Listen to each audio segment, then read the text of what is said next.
이 여자는 고기 대신 두부를 먹으면서도 한 남자를 끝까지 믿었습니다. 자신의 월급을 한 번도 열어보지 않고 그 남자의 손에 그대로 쥐어줬습니다. 당신은 꼭 해야 되는 사람이니까. 그렇게 5년을 버티고 아이까지 낳고 모든 걸 다 바쳤습니다.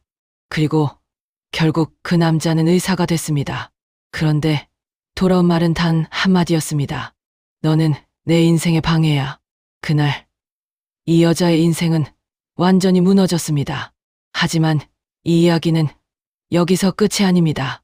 그런데 더 충격적인 건 이 여자가 이렇게까지 당하고도 그 남자를 원망하지 않았다는 사실입니다.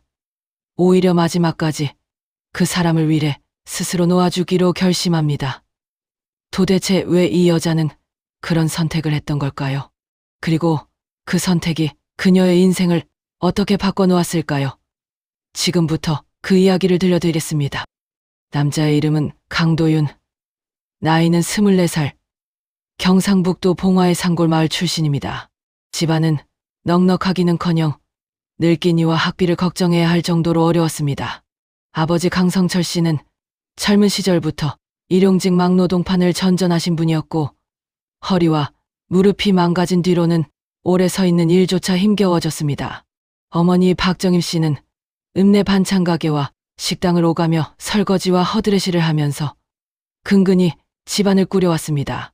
집이라고 해봐야 오래된 슬레이트 지붕 아래 방 2칸짜리 낡은 집이 전부였고 비가 많이 오는 날이면 천장 한쪽에서 물이 떨어져 양동이를 받쳐놓아야 할 만큼 형편이 좋지 않았습니다.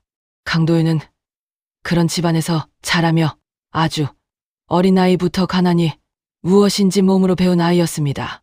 다른 아이들이 새 운동화를 신고 학교에 갈 때 그는 늘 누군가 신던 신발을 물려받아 신었고 겨울이면 솜이 다 죽은 점퍼 하나를 입고도 춥다는 말을 잘 하지 않았습니다.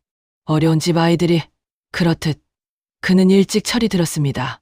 초등학교 때부터 어머니가 식당에서 남겨온 반찬으로 저녁을 때우는 날이 많았고 중학교에 올라가서는 새 참고서를 사달라는 말조차 쉽게 꺼내지 못했습니다. 그래도 도윤은 머리가 좋았습니다. 아니, 정확히 말하면 머리가 좋다기보다 절박했습니다. 공부 말고는 이 집을 벗어날 길이 없다는 것을 너무 일찍 알아버린 아이였기 때문입니다. 고등학교는 봉화 읍내의 인문계 고등학교로 진학했습니다. 왕복 통학 시간이 길었지만 그는 한 번도 빠지지 않았습니다. 아침 첫 차를 타고 학교로 나가서 밤늦게 돌아오는 생활을 3년 내내 반복했습니다. 친구들은 수학여행 이야기를 하고 인터넷 강의며 과외 이야기를 했지만 도윤에게 그런 것은 남의 나라 이야기였습니다.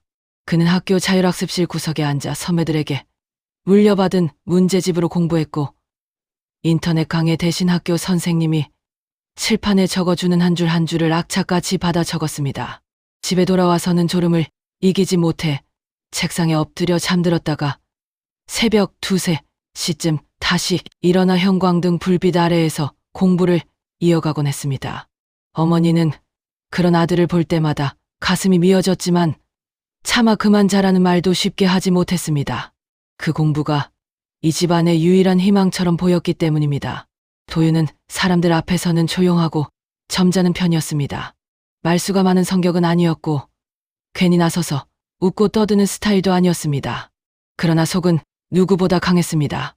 자신이 반드시 성공해야 한다는 생각이 지나칠 만큼 강했고 그 성공을 위해서는 지금의 괴로움쯤은 참아야 한다고 스스로를 다그치며 살아왔습니다.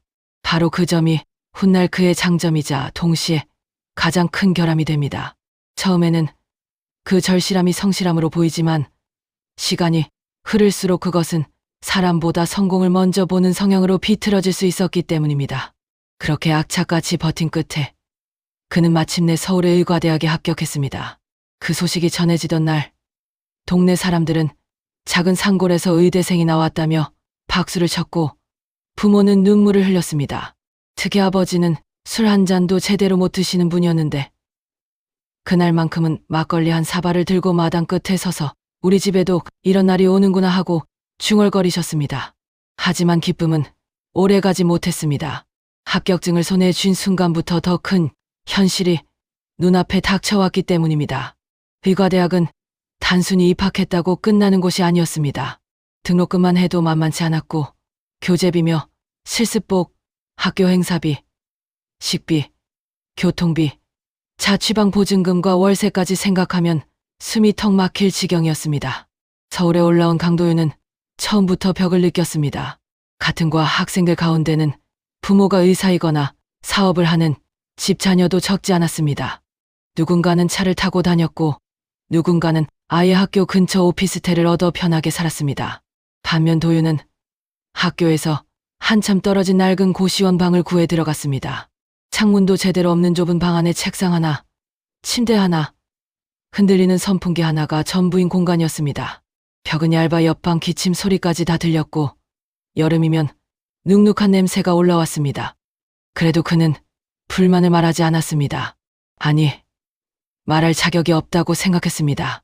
자신은 버텨야 하는 사람이라고 그저 끝까지 견디기만 하면 언젠가는 달라질 거라고 믿었습니다. 문제는 의대 생활이 생각보다 훨씬 더 가혹했다는 점이었습니다. 공부량은 상상을 초월했고 시험 한 번 한 번이 사람을 말려 죽일 만큼 빡빡했습니다. 일반 학과처럼 틈틈이 아르바이트를 해서 생활비를 벌 수 있는 구조가 아니었습니다. 잠깐 며칠 시간을 뺀다고 해결될 일이 아니라 하루 리듬 전체가 무너지는 수준이었습니다. 과외를 구해볼까? 주말 아르바이트라도 해볼까? 고민도 했지만 금세 포기할 수밖에 없었습니다. 당장 시험, 범위를 따라가는 것조차 벅찼기 때문입니다. 그는 점점 더 초조해졌습니다. 집에서는 더 이상 보태줄 돈이 없고 자신은 서울에서 하루하루 돈이 새어나가는 생활을 해야 했습니다. 그러면서도 그는 누구에게도 약한 소리를 하지 않았습니다. 오히려 부모에게는 서울 생활 괜찮다, 걱정하지 마시라고 말했습니다. 그것이 효도라고 믿었습니다. 하지만 지금으로서는 도저히 어떻게 해볼 수 있는 도리가 없었습니다. 그는 생각했습니다. 그럼 차라리 지금 군대를 빨리 다녀오자. 군대를 가 있을 동안은 일단 어려움은 피하고 제대 후에 다시 판단해보자. 그렇게 남들보다 이른 나이에 군대를 다녀왔지만 사정이 크게 달라지진 않았습니다. 그렇게 24살의 나이에 어느 늦가을 오후였습니다. 도윤은 군대를 다녀왔습니다. 아직 1학년입니다. 학교 도서관 구석 자리에서 해부학 책과 조직학 자료를 펼쳐놓고 밤샘 공부를 하고 있었습니다.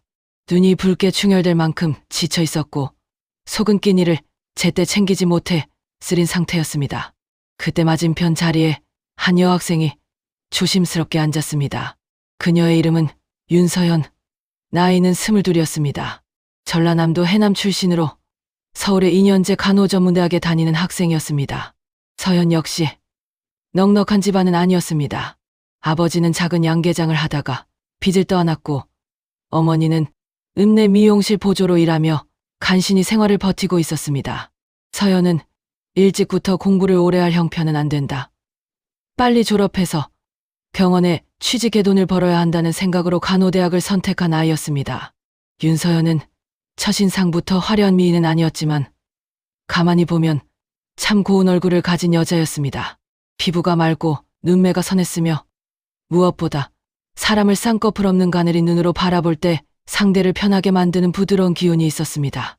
그녀는 어려운 환경 속에서도 성격이 삐뚤어지지 않았습니다. 불평보다 웃음이 많았고 자신보다 더 힘든 사람을 보면 그냥 지나치지 못하는 따뜻함이 있었습니다.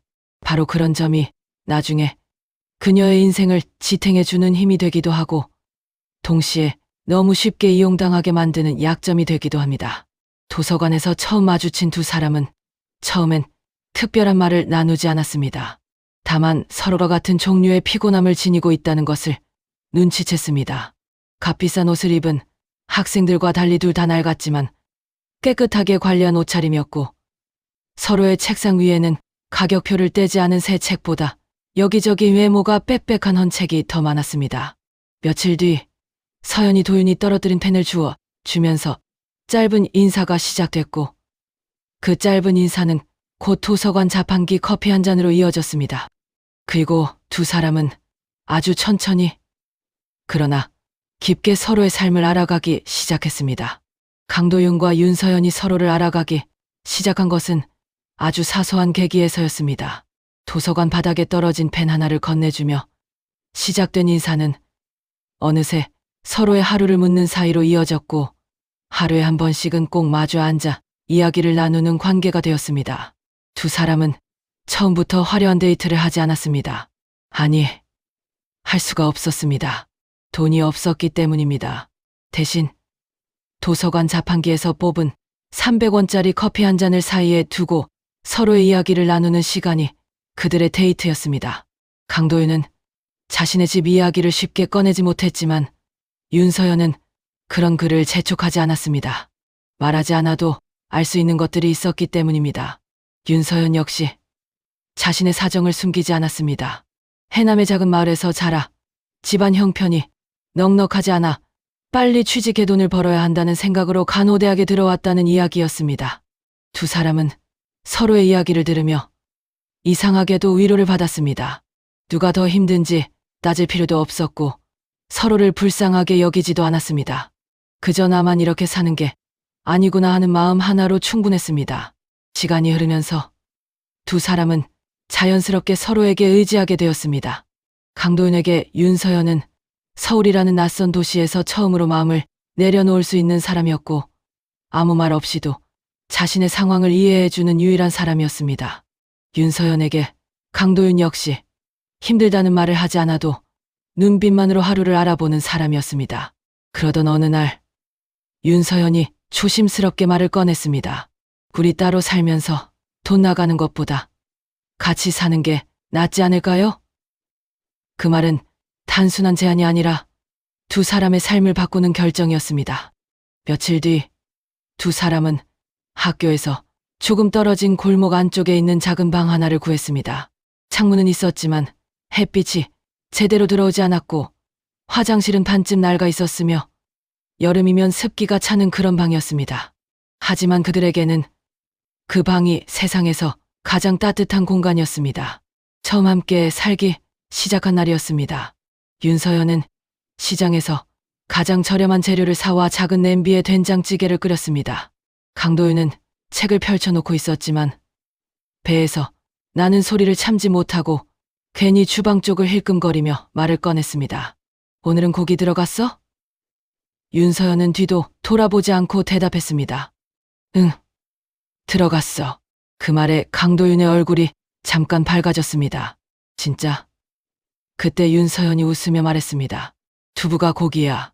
많이 먹어. 그 순간 강도윤은 잠시 멍하니 있다가 결국 웃음을 터뜨렸습니다.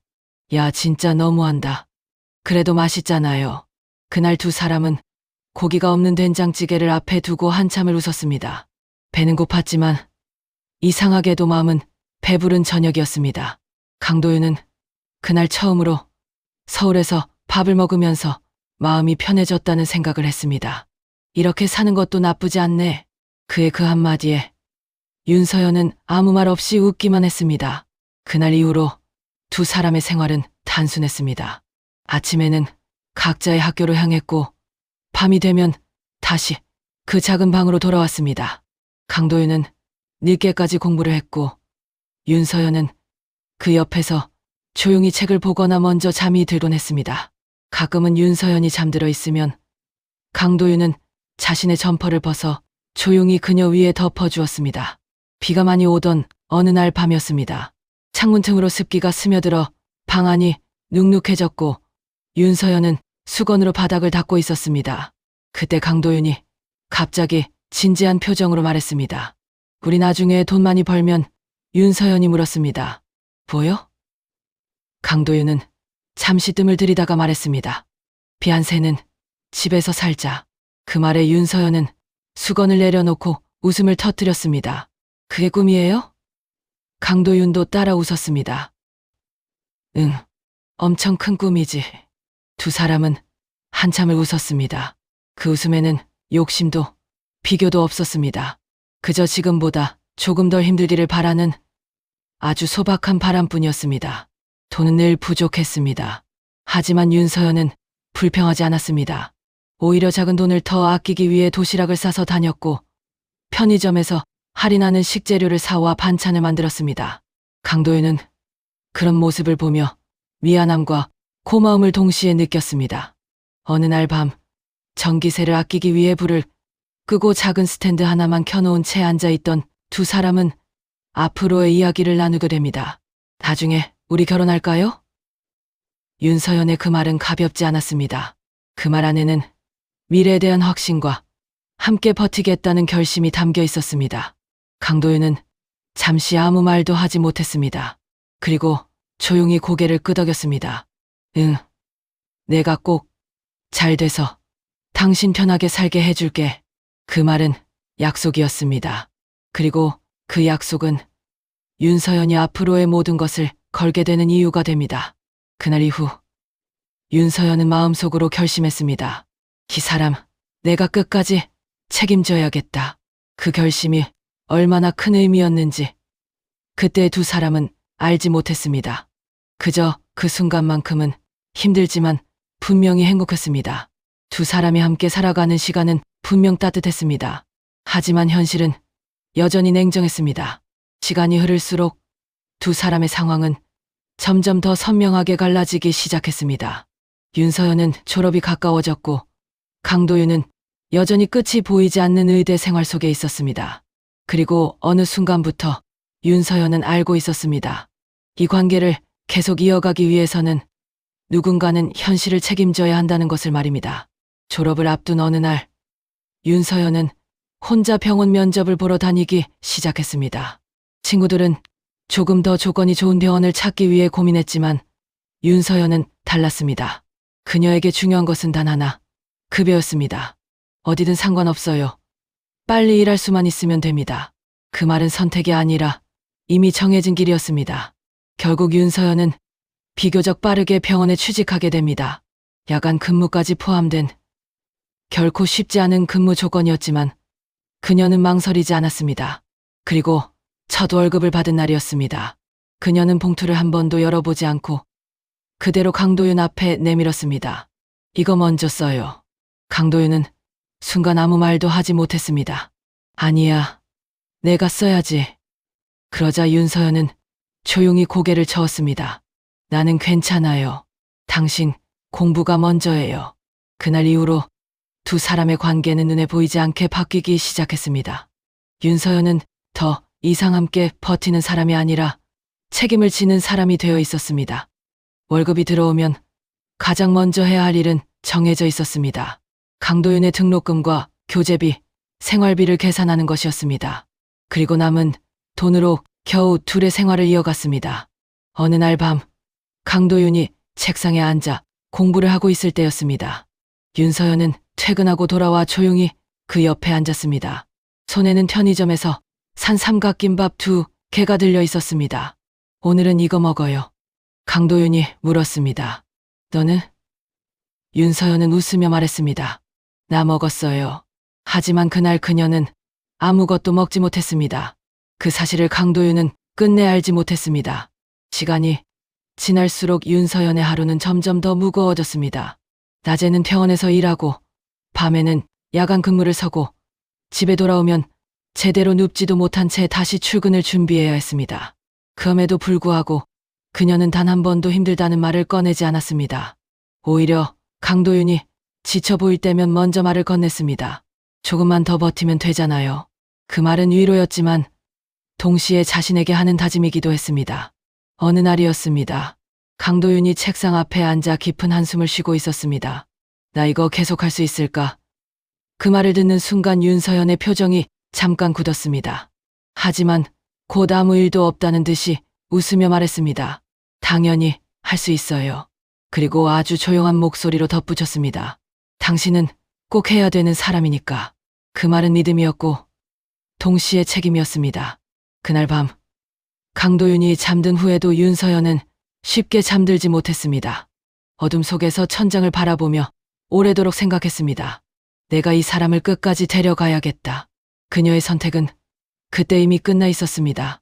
그 이후로 윤서연은 더 이상 자신을 위한 선택을 하지 않았습니다. 모든 기준은 단 하나였습니다. 강도윤이 잘 되는 것, 그 하나였습니다. 그렇게 그녀의 인생은 조금씩 아주 조용히 강도윤이라는 한 사람에게 집중되기 시작했습니다. 그리고 그 선택이 훗날 그녀의 인생을 완전히 뒤흔들게 될 줄은 그 누구도 알지 못했습니다. 강도윤과 윤서연의 삶은 여전히 힘들었지만 분명 조금씩 나아지고 있었습니다. 윤서연의 월급은 여전히 넉넉하지 않았지만 이전처럼 막막하기만 하지는 않았습니다. 매달 빠듯하게 계산을 하며 살아가고 있었지만 그래도 이제는 언젠가는 괜찮아질 수 있다는 희망이 생기기 시작했습니다. 무엇보다 강도윤의 모습이 달라지고 있었습니다. 예전보다 훨씬 더 단단해졌고 공부에 대한 집중력도 눈에 띄게 깊어졌습니다. 그는 더 이상 흔들리지 않았습니다. 그리고 그 이유를 윤서연은 누구보다 잘 알고 있었습니다. 어느 날이었습니다. 강도윤이 조용히 말을 꺼냈습니다. 이번 시험 잘 보면 나 진짜 올라갈 수 있을 것 같아. 그 말은 단순한 기대가 아니었습니다. 그동안 버텨온 시간들이 드디어 결실을 맺을 수 있다는 확신이 담겨 있었습니다. 윤서연은 그 말을 듣고 한동안 아무 말도 하지 못했습니다. 그리고 이내 환하게 웃으며 말했습니다. 그럼 이제 끝이 보이는 거네요. 그날 밤 두 사람은 오랜만에 늦은 시간까지 이야기를 나눴습니다. 앞으로의 삶에 대해서였습니다. 어디에서 살지, 어떤 집에서 살지, 그리고 언젠가는 결혼식을 꼭 올리자는 이야기까지 그동안 미뤄왔던 미래를 하나씩 꺼내놓기 시작했습니다. 강도윤은 그날 처음으로 구체적인 말을 했습니다. 나 병원 들어가면 당신 이제 고생 안 시킬게. 그 말은 가볍지 않았습니다. 그동안 마음속에만 담아두고 있었던 약속이었습니다. 윤서연은 그 말을 듣고 조용히 웃었습니다. 나는 괜찮아요. 지금도 괜찮은데요 뭐. 하지만 그 말 뒤에는 그동안 참아왔던 수많은 시간들이 담겨 있었습니다. 시간이 흐르면서 두 사람의 삶에는 아주 작은 변화들이 생기기 시작했습니다. 윤서연은 예전보다 조금 더 여유 있게 장을 볼 수 있었고 가끔은 고기 한 근을 사와 식탁에 올리기도 했습니다. 강도윤은 그런 날이면 괜히 더 많이 웃었습니다. 이거 우리 집 맞아? 그 말에 윤서연이 웃으며 대답했습니다. 왜요? 이제 좀 사람 사는 것 같죠? 두 사람은 그 작은 변화 하나에도 오래 웃었습니다. 그리고 그 웃음은 예전보다 조금 더 편안해져 있었습니다. 어느 주말이었습니다. 윤서연이 쉬는 날이었고 강도윤도 잠시 공부를 내려놓고 함께 시간을 보내기로 했습니다. 특별한 곳에 가지는 않았습니다. 집 근처 작은 공원을 천천히 걸었을 뿐이었습니다. 낡은 운동화를 신고 손을 꼭 잡고 아무 말 없이 걷는 그 시간이 이상하게도 가장 편안했습니다. 강도윤이 문득 말을 꺼냈습니다. 우리 이렇게만 살아도 괜찮지 않냐? 윤서연은 잠시 그를 바라보다가 웃으며 말했습니다. 아니요. 더 잘 살아야죠. 그 말에 강도윤도 웃었습니다. 그래. 내가 더 잘 살게 해줄게. 그 순간만큼은 두 사람 모두 믿고 있었습니다. 이 시간이 계속 이어질 거라고. 그리고 지금까지의 고생이 곧 보상받을 거라고 말입니다. 그렇게 꼬박 5년을 뒷바라지게 하였고 이제 얼마 지나지 않아 그 기대는 현실이 되어가기 시작했습니다. 강도윤은 중요한 시험을 통과했고 대학병원에 들어갈 수 있는 기회를 잡게 됩니다. 그 소식을 들은 날 윤서연은 아무 말도 하지 못하고 한참을 서 있었습니다. 그리고 결국 눈물이 먼저 흘러내렸습니다. 진짜 끝났네요. 이제 그 말은 끝이 아니라 시작이었습니다. 그날 밤 두 사람은 아무것도 하지 않았습니다. 그저 같은 공간에 앉아 서로를 바라보며 웃고 또 웃었습니다. 긴 시간 동안 버텨온 두 사람이었습니다. 그리고 이제 그 시간이 드디어 보상을 받는 것처럼 보였습니다. 그때까지만 해도 두 사람은 그렇게 믿고 있었습니다. 모든 것이 이제야 제자리를 찾아간다고 말입니다. 강도윤이 대학병원에 들어간 이후 두 사람의 삶은 눈에 띄게 달라지기 시작했습니다. 예전처럼 매달 계산기를 두드리며 버티던 생활은 조금씩 여유를 찾아갔고 윤서연의 얼굴에도 이전보다 편안한 표정이 자주 보이기 시작했습니다. 물론 여전히 넉넉한 삶은 아니었지만 적어도 앞이 보이지 않는 막막함은 사라졌습니다.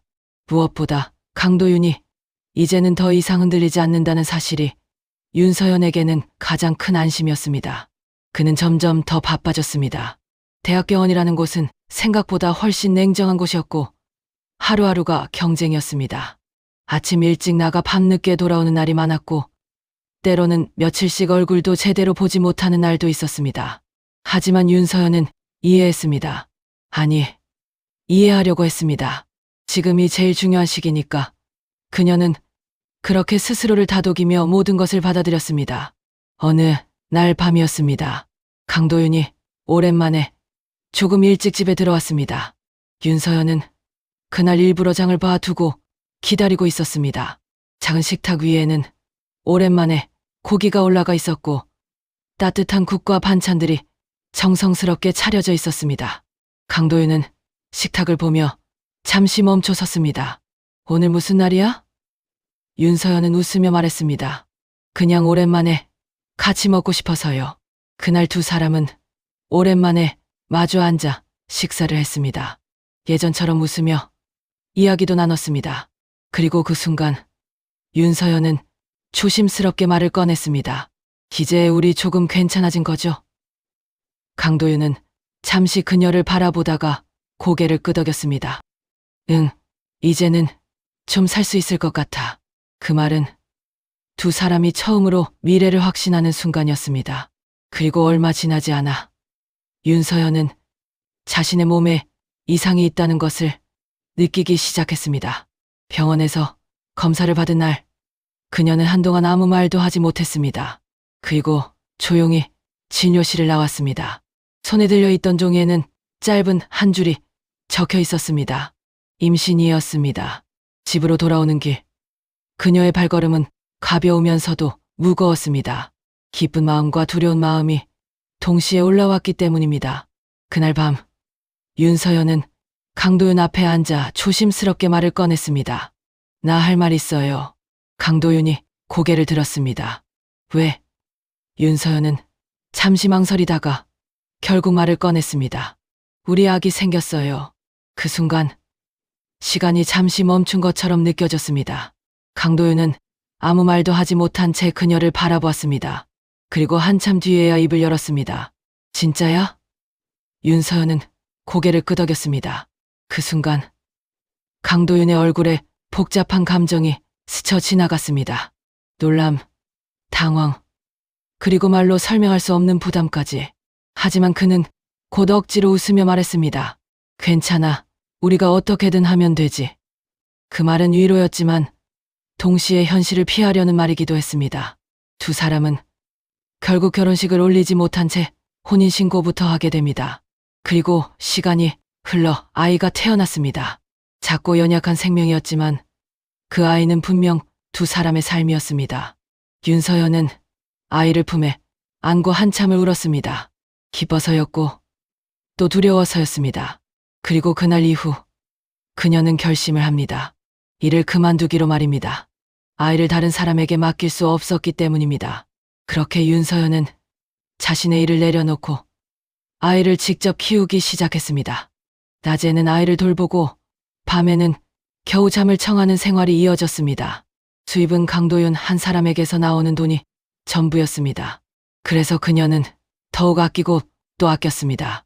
장을 볼 때마다 가장 싼 것을 고르고 자신이 먹을 것은 줄여가며 아이에게 먼저 먹였습니다. 옷 한 벌도 쉽게 사지 않았고 화장품 하나도 오래 쓰며 버텼습니다. 하지만 이상하게도 그녀는 그 삶이 그렇게 불행하다고 느끼지 않았습니다.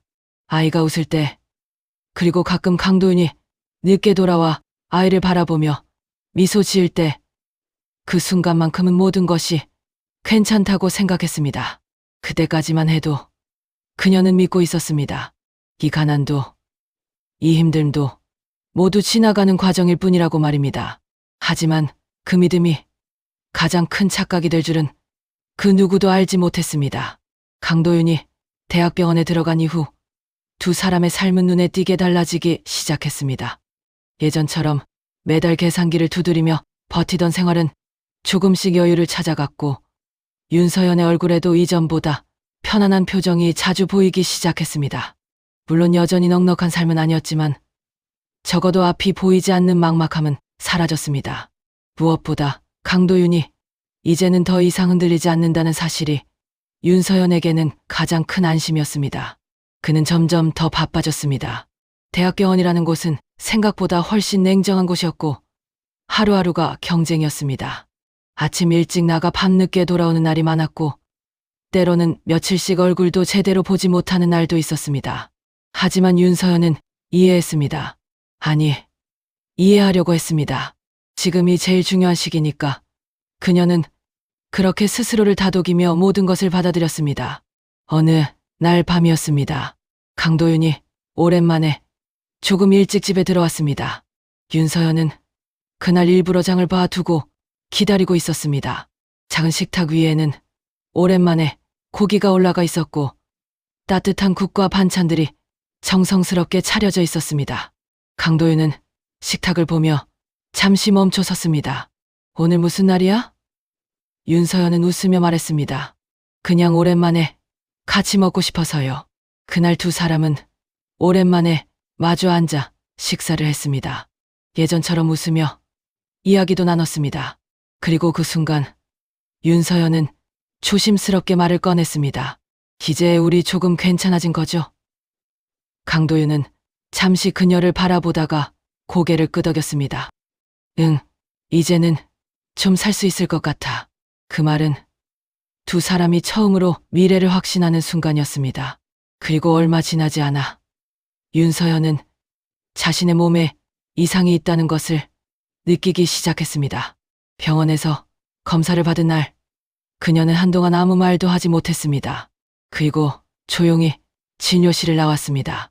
손에 들려있던 종이에는 짧은 한 줄이 적혀 있었습니다. 임신이었습니다. 집으로 돌아오는 길, 그녀의 발걸음은 가벼우면서도 무거웠습니다. 기쁜 마음과 두려운 마음이 동시에 올라왔기 때문입니다. 그날 밤, 윤서연은 강도윤 앞에 앉아 조심스럽게 말을 꺼냈습니다. 나 할 말 있어요. 강도윤이 고개를 들었습니다. 왜? 윤서연은 잠시 망설이다가 결국 말을 꺼냈습니다. 우리 아기 생겼어요. 그 순간 시간이 잠시 멈춘 것처럼 느껴졌습니다. 강도윤은 아무 말도 하지 못한 채 그녀를 바라보았습니다. 그리고 한참 뒤에야 입을 열었습니다. 진짜야? 윤서연은 고개를 끄덕였습니다. 그 순간 강도윤의 얼굴에 복잡한 감정이 스쳐 지나갔습니다. 놀람, 당황, 그리고 어딘가 모르게 숨겨진 부담까지. 하지만 그는 곧 억지로 웃으며 말했습니다.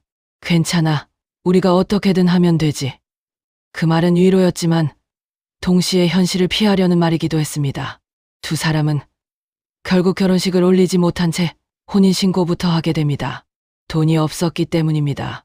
그리고 윤서연은 아이를 낳을 때쯤에 직장도 그만두었습니다. 어차피 아이를 양육해야 할 입장이었기 때문에 어쩔 수 없는 선택이었습니다. 그리고 아직은 넉넉지 않은 월급으로 빠듯하게 생활을 했습니다. 하지만 이전의 삶과는 비교할 수 없을 정도로 넉넉한 삶이었습니다. 그리고 늦은 저녁에 퇴근하는 강도윤도 아기를 안아들고 웃으며 즐거워하는 모습은 어느 집과 전혀 다를 바가 없었습니다. 하지만 강도윤이 대학병원에 자리를 잡은 이후 그의 생활은 점점 더 바빠졌습니다. 처음에는 단순히 일이 많아서 그런 줄 알았습니다. 윤서연도 그렇게 믿고 싶었습니다. 아침 일찍 나가 밤늦게 들어오는 날이 반복되었고 집에 와서도 아이를 한번 제대로 안아보지 못한 채 곧바로 잠들어 버리는 날이 많아졌습니다. 윤서연은 그런 모습을 보며 마음이 아팠지만 한편으로는 이해하려고 했습니다. 지금이 제일 중요한 시기니까. 그 말은 어느새 그녀가 스스로를 버티게 하는 말이 되어 있었습니다. 하지만 시간이 흐를수록 조금씩 이상한 점들이 눈에 들어오기 시작했습니다. 예전에는 아무리 바빠도 하루에 한 번쯤은 연락을 해오던 사람이 어느 순간부터는 연락이 뜸해졌습니다. 메시지를 보내도 한참 뒤에야 짧게 답이 오는 날이 많아졌고 통화는 점점 줄어들었습니다. 어느 날은 늦은 밤이 되어서야 들어왔습니다. 윤서연이 조심스럽게 물었습니다. 오늘도 많이 바빴어요? 강도윤은 짧게 대답했습니다. 병원이 원래 그런데야. 그 말은 설명이었지만 예전의 그 따뜻함은 느껴지지 않았습니다. 그러던 어느 날이었습니다. 강도윤의 셔츠에서 낯선 향기가 났습니다. 병원에서 나는 냄새와는 전혀 다른 향이었습니다. 윤서연은 순간 멈칫했지만 아무 말도 하지 않았습니다. 아니, 하지 못했습니다. 스스로를 속이기로 한 것입니다. 내가 예민해진 거겠지. 그렇게 넘기려 했습니다. 하지만 그날 이후로 이상한 일들은 점점 더 늘어나기 시작했습니다. 늦게 들어오는 날이 더 많아졌고 휴대폰을 손에서 놓지 않는 모습이 눈에 띄게 늘었습니다. 집에서는 점점 말수가 줄어들었고 아이를 바라보는 시간도 짧아졌습니다. 윤서연은 알고 있었습니다. 무언가가 바뀌고 있다는 것을 말입니다. 하지만 그 사실을 인정하는 순간 지금까지의 모든 시간이 무너질 것 같았습니다.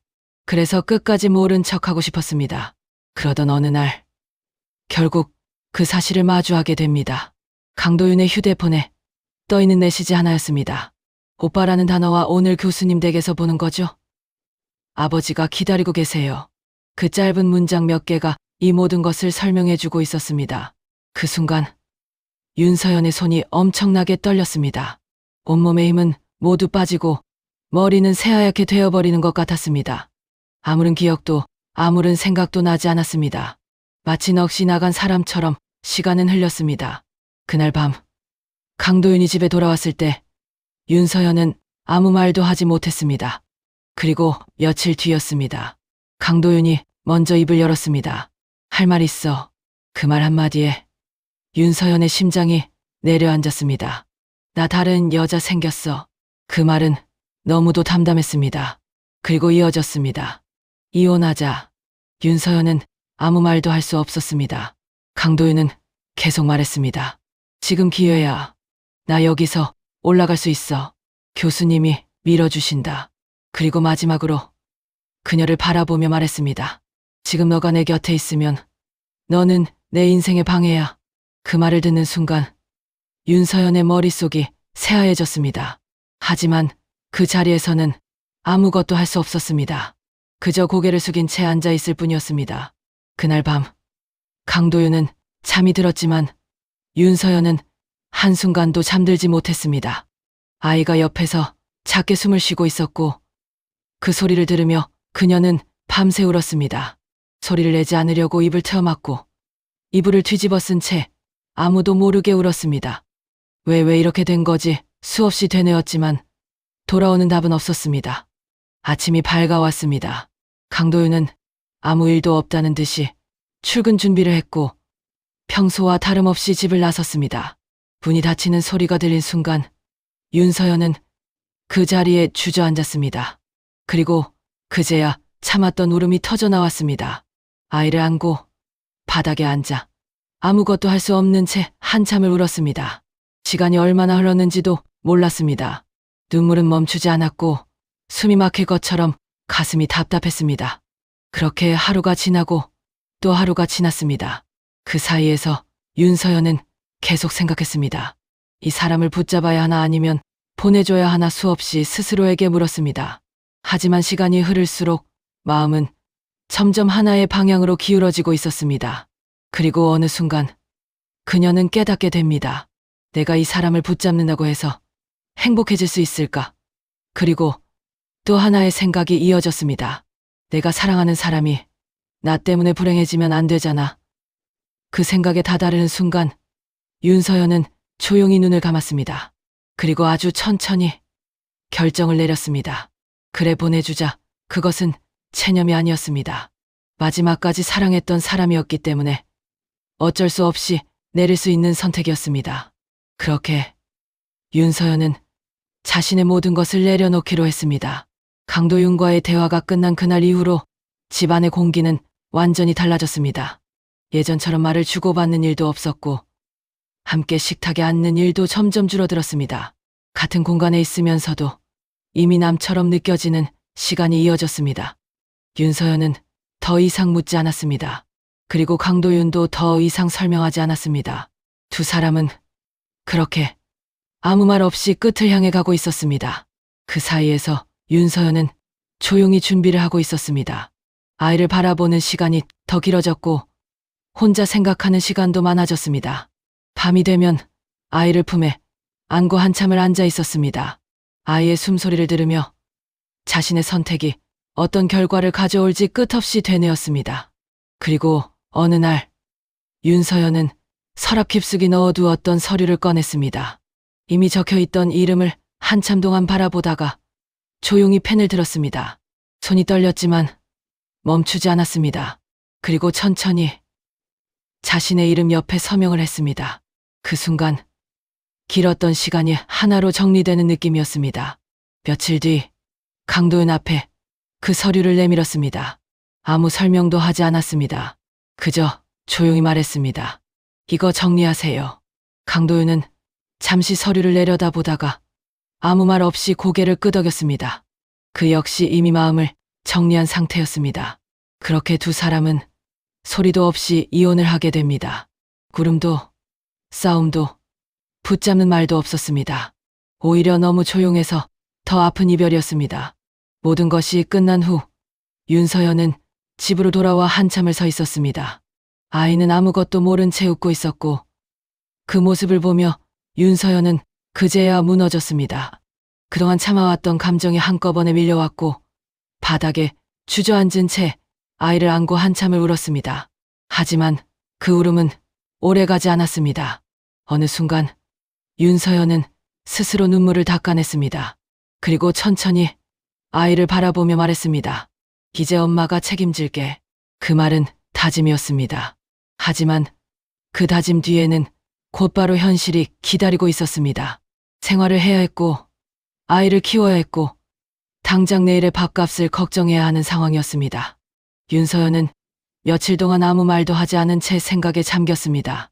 그리고 결국 한 가지 결정을 내리게 됩니다. 고향에 있는 어머니에게 전화를 건 것입니다. 수화기 너머로 들려오는 어머니의 목소리를 듣는 순간 그동안 참고 있던 감정이 다시 올라왔습니다. 하지만 윤서연은 울음을 삼키며 말했습니다. 엄마 나 좀 도와줘야 할 것 같아. 그 한마디에 어머니는 더 묻지 않았습니다. 그리고 며칠 뒤 작은 짐 하나를 들고 서울로 올라왔습니다. 그렇게 세 사람의 생활이 시작되었습니다. 윤서연은 아이를 어머니에게 맡기고 다시 병원에 취직하기 위해 움직이기 시작했습니다. 쉬었던 시간이 있었기 때문에 쉽지는 않았지만 그녀는 포기하지 않았습니다. 여러 병원을 찾아다니며 면접을 보고 결국 다시 간호사로 일을 시작하게 됩니다. 아침이면 아이를 어머니에게 맡기고 집을 나섰고 밤이 되어 돌아오면 지친 몸으로 아이를 안고 잠이 들었습니다. 그렇게 다시 시작된 삶은 여전히 힘들었지만 윤서연은 더 이상 흔들리지 않았습니다. 이제는 혼자가 아니었고 지켜야 할 이유가 분명했기 때문입니다. 그렇게 그녀의 인생은 다시 한번 처음부터 시작되고 있었습니다. 그리고 그 시작이 훗날 그녀의 인생을 완전히 뒤바꿔 놓게 될 줄은 그 누구도 알지 못했습니다. 윤서연의 삶은 다시 바쁘게 돌아가기 시작했습니다.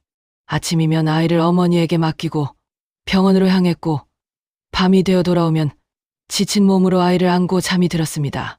하루하루가 버티는 시간이었지만 그녀는 단 한 번도 그 삶을 피하려 하지 않았습니다. 그저 묵묵히 자신에게 주어진 자리에서 최선을 다할 뿐이었습니다. 병원에서의 그녀는 언제나 조용했습니다. 필요 이상의 말을 하지 않았고 맡은 일은 끝까지 책임지는 사람이었습니다. 환자들 사이에서는 어느새 소문이 나기 시작했습니다.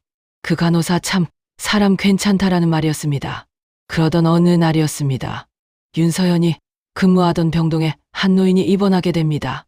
나이는 75이 넘은 안마알기 환자였습니다.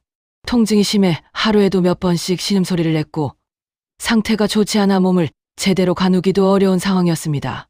보호자는 있었지만 병실에 머무는 시간은 길지 않았습니다. 자식들은 바쁘다는 이유로 자주 오지 않았고 와도 잠깐 얼굴만 비추고 돌아가는 날이 많았습니다. 그 병실은 늘 조용했습니다. 아니, 정확히 말하면 외로움이 가득한 공간이었습니다. 처음에는 윤서연도 다른 환자들과 다를 바 없이 대했습니다. 정해진 시간에 약을 챙기고 상태를 확인하고 필요한 처치를 하는 것이 전부였습니다. 하지만 어느 날 밤 야간 근무를 서던 중이었습니다. 병실에서 들려오는 낮은 신음소리에 발걸음을 멈추게 됩니다. 윤서연은 조용히 병실 문을 열고 들어갔습니다. 노인은 혼자서 몸을 뒤척이며 힘들어하고 있었습니다. 윤서연은 말없이 다가가 등을 받쳐주고 자세를 고쳐주었습니다. 그리고 천천히 아주 조심스럽게 몸을 닦아주기 시작했습니다. 냄새가 났습니다. 오랫동안 움직이지 못한 몸에서 나는 냄새였습니다. 하지만 윤서연은 얼굴 한번 찡그리지 않았습니다. 오히려 더 조심스럽게, 더 부드럽게 손을 움직였습니다. 그날 이후로 윤서연은 그 환자를 조금 더 자주 들여다보게 됩니다. 특별한 이유는 없었습니다. 그냥 눈에 밟혔기 때문입니다. 야간 근무를 할 때면 먼저 그 병실을 들렀고 시간이 조금이라도 나면 잠시 앉아 말을 걸기도 했습니다. 오늘은 좀 괜찮으세요? 짧은 한마디였지만 그 말에 노인의 표정이 조금씩 달라지기 시작했습니다. 시간이 흐르면서 노인은 점점 윤서연에게 말을 걸기 시작했습니다. 처음에는 단순한 대답이었지만 어느 순간부터 자신의 이야기를 꺼내기 시작했습니다. 젊었을 때의 이야기, 사업을 하며 돈을 벌었던 이야기, 그리고 자식들을 키웠던 이야기까지. 윤서연은 그 이야기를 묵묵히 들어주었습니다. 맞장구를 치지도 평가를 하지도 않았습니다. 그저 끝까지 들어주었습니다. 어느 날이었습니다. 노인이 조용히 물었습니다. 간호사 양반 왜 이렇게까지 해주나? 윤서연은 잠시 생각하다가 웃으며 말했습니다. 그냥 할아버지라서요. 그 대답은 특별하지 않았지만 그날 이후로 노인의 눈빛이 달라졌습니다. 시간이 흘러 계절이 바뀌고 다시 시간이 흘렀습니다. 거의 1년에 가까운 시간이 지나갔습니다. 노인의 상태는 점점 나빠졌고 결국 병원에서는 더 이상의 치료보다 요양을 권하게 됩니다. 전원을 가는 날 노인은 윤서연의 손을 한참 붙잡고 놓지 않았습니다. 아무 말도 하지 않았지만 그 눈빛에는 많은 감정이 담겨 있었습니다. 윤서연은 그저 조용히 손을 잡아주었습니다. 그리고 그렇게 그 환자는 병원을 떠났습니다. 몇 달이 흐른 뒤였습니다.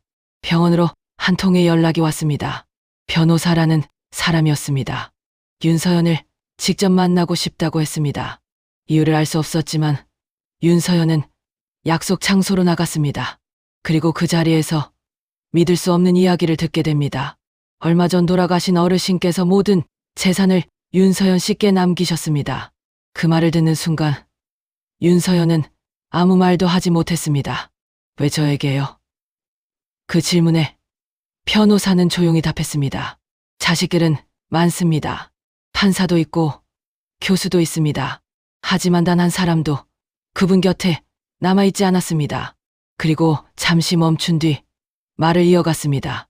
그분은 말씀하셨습니다. 내 마지막을 사람답게 대해준 사람에게 남기겠다고요. 그 순간 윤서연의 눈에 눈물이 고였습니다. 그녀는 아무것도 하지 않았습니다. 그저 자신의 자리에서 해야 할 일을 했을 뿐이었습니다. 하지만 그 시간이 누군가에게는 전부였던 것입니다. 그렇게 아무도 예상하지 못했던 방식으로 윤서연의 인생은 다시 한번 크게 움직이기 시작했습니다. 윤서연의 인생은 그렇게 다시 한번 새로운 길 위에 서게 되었습니다. 모든 것을 잃었다고 생각했던 순간 전혀 예상하지 못한 기회가 그녀 앞에 찾아온 것입니다. 하지만 이것이 끝이 아니었습니다. 이제부터가 진짜 시작이었습니다. 과연 윤서연의 미래는 어떻게 흘러가게 될까요? 그리고 그녀를 버리고 떠났던 전 남편 강도윤의 인생은 어떤 결과를 맞이하게 될까요? 다음 이야기를 기대해 주시기 바랍니다.